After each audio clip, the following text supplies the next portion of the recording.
Madami sa ating gustong magkaroon ng business. And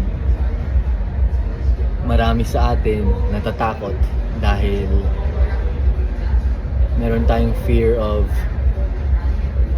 failure and fear of what other people will think and fear of success basically. Kung ikaw yon, I've been in your shoes many times, and I can tell you, if you keep having that fear, is okay, but do you know how to get over that fear? Is by doing it.